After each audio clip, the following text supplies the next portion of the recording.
Listeners, please join us in welcoming back real estate agents Hal and Kris Cone of Cone Realty Group. These friends of ours are not only two of the best in the business when it comes to your buying and selling real estate needs, they're also two of the region's biggest cheerleaders and all there is to love about it. Hi, Hal. Hi, Kris. Thanks so much for coming on today. Hey. Thank you for having us Absolutely. again. And thanks for that glowing introduction there. Wow. You're so welcome. We're so pleased to have you back and excited to talk today.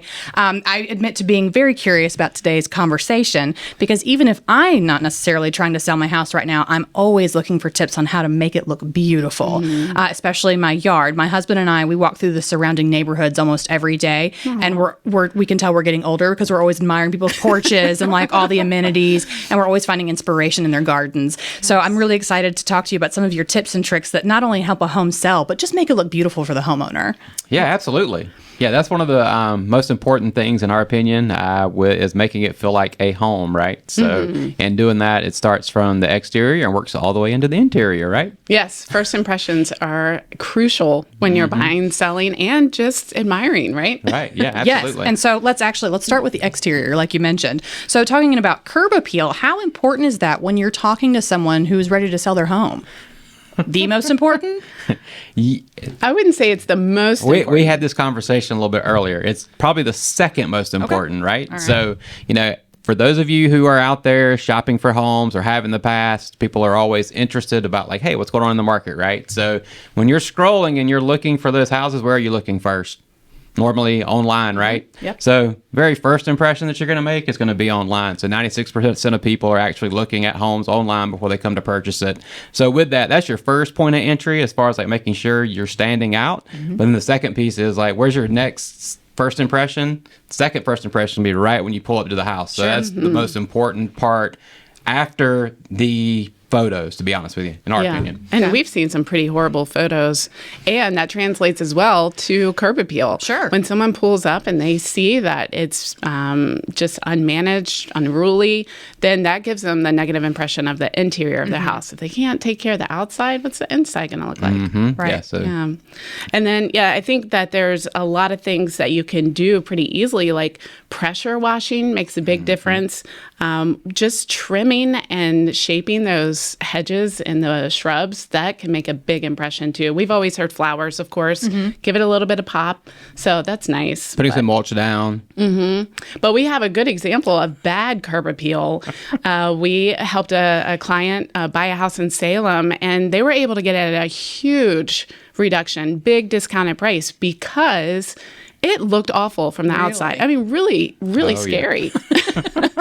Like horror movie kind of thing. Okay. Yeah. All right. I wouldn't say it's quite that bad, but I mean, it was not up to the caliber that it needed to be to actually maximize the profit for that seller, right? The beds were completely unmaintained. The brush was very high. It was just incredibly full. You couldn't even see the inside or the front of the house.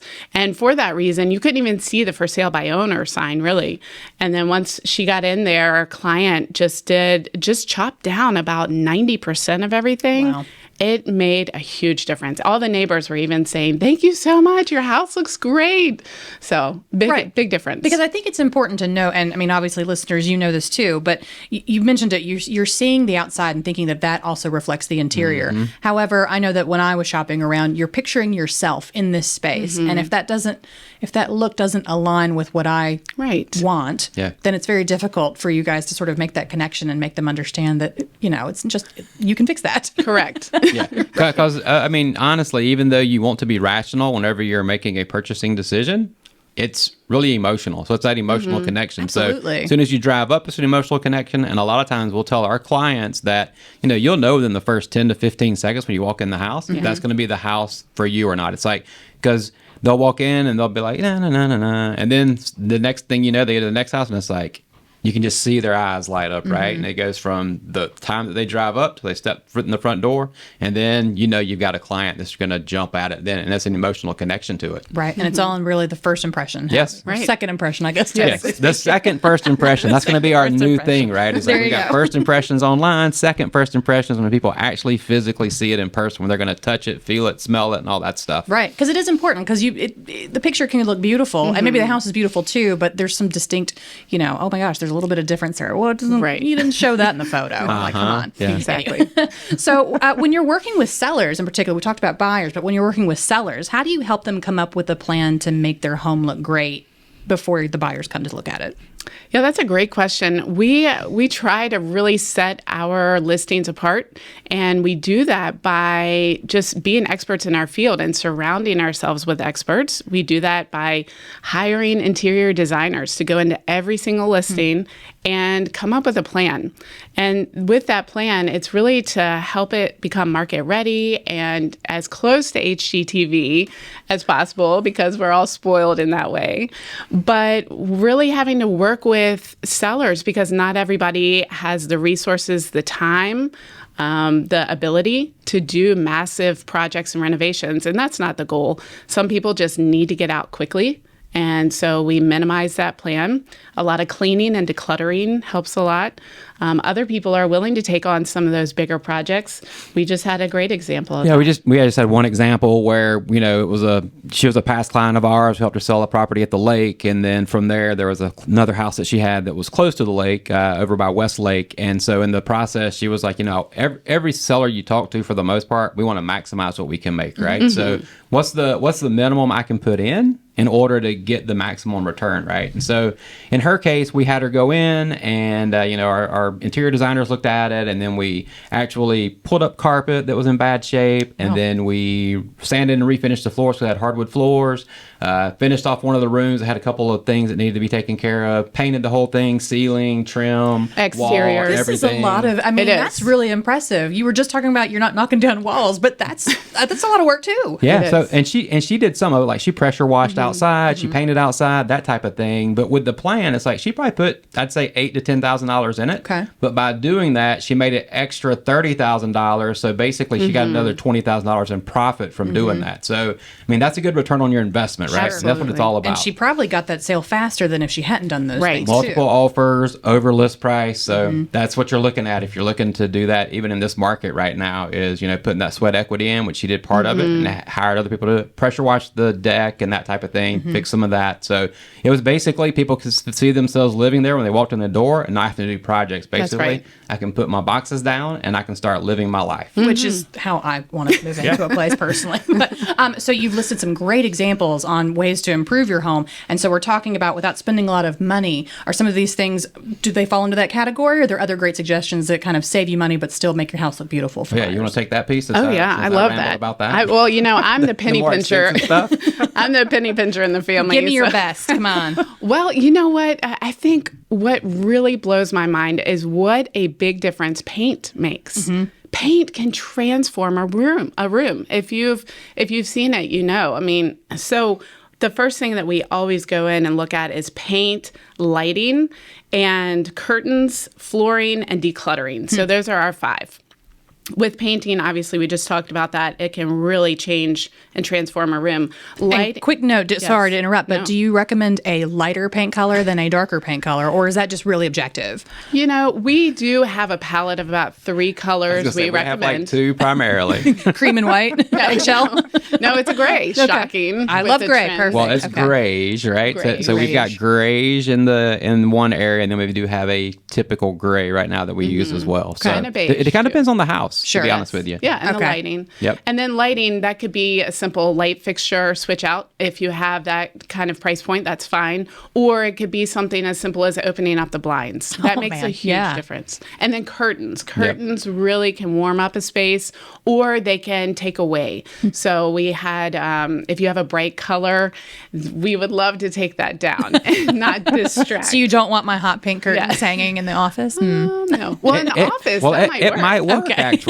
I mean, and that's where our interior designers come in, right? It's like, that's not what we're experts at. So we're experts at the marketing, we're experts at the negotiations and those pieces of it. So we bring those people in to help our sellers make sure that they have a plan that they're comfortable with and that's going to actually be right on for them versus us just saying, oh yeah, I've seen this before.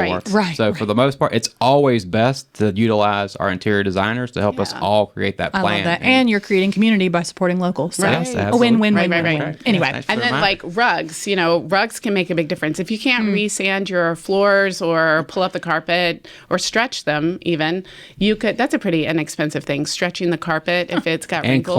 cleaning. Whew. Which sounds like a simple thing, but You need sounds to like you need to rented hire that a little bit. professional on that too. Okay. Yes. All right. Yes. But And- there's some nice rug options that can really warm up a space. And then I would say decluttering. Absolutely, hands down, 100%. Our interior designers are big on bins, using bins to just shove everything in. so you hide everything, but it's like Yeah, I love it. looks organized. Yes. Yep. Yeah, I'm a big fan of those now. But just decluttering. We always tell people you're going to have to pack most of the stuff away anyways. Just go ahead and get rid of it, Right. pack it up, and then it'll feel like Christmas once you've unpacked. We hope. Right.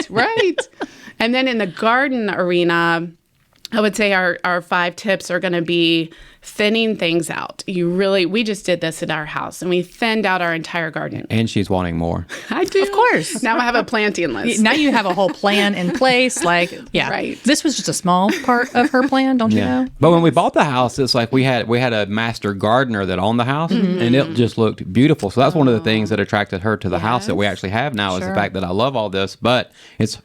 We are not master gardeners, so we're having to thin out so it still looks beautiful. Otherwise, it would just look like a jungle in Right. there. It has to be manageable for Yes. your Yep. expectations and needs. Yeah. And our stage of life. And then mulching, that makes a huge difference, of course, nice and fresh. Adding those flowers and then strategic shrubbery throughout.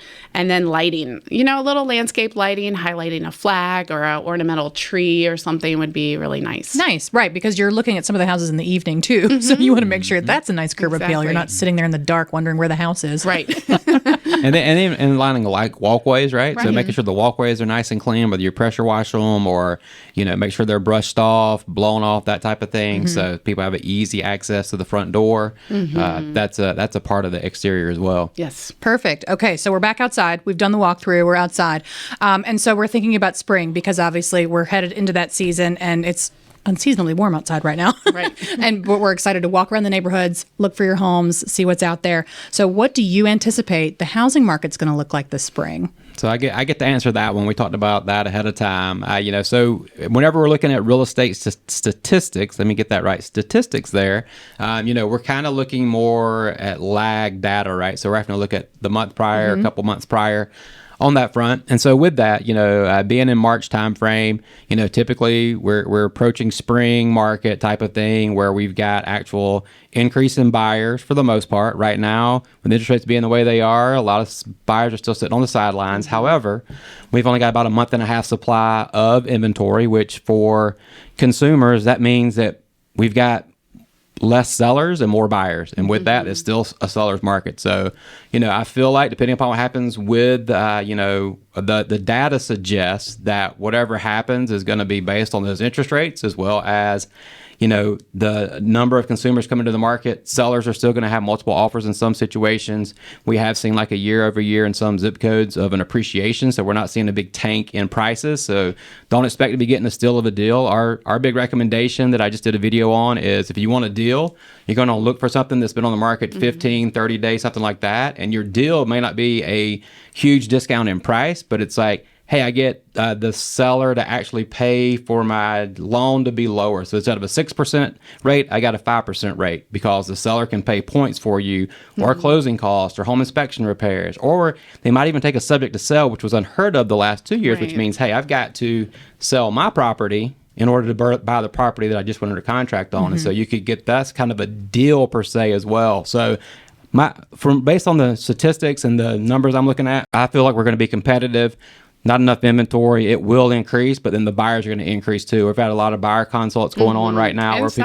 And seller consultations. Yep.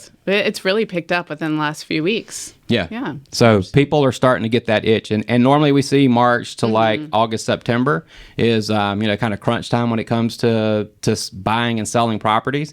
A little bit of a lull in the middle of the summer for vacations, but for the most part, sellers, if you're thinking about selling, now's a great time to beat some of the competition. And the same for buyers. Not going to have as much competition right now in the first part of the spring market, in my opinion. No, you heard it here. Full steam ahead. That's right. They are ready to help with your real estate needs because it sounds like it's going to be busy and maybe a little cutthroat. I don't know.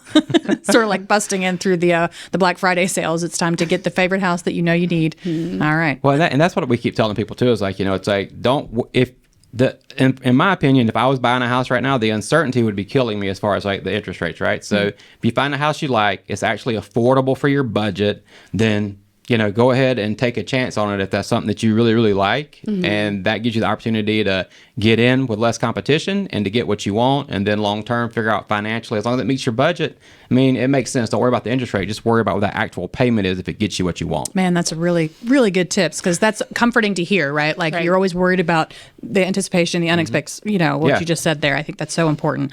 So thank you. Gosh, that's a great tip.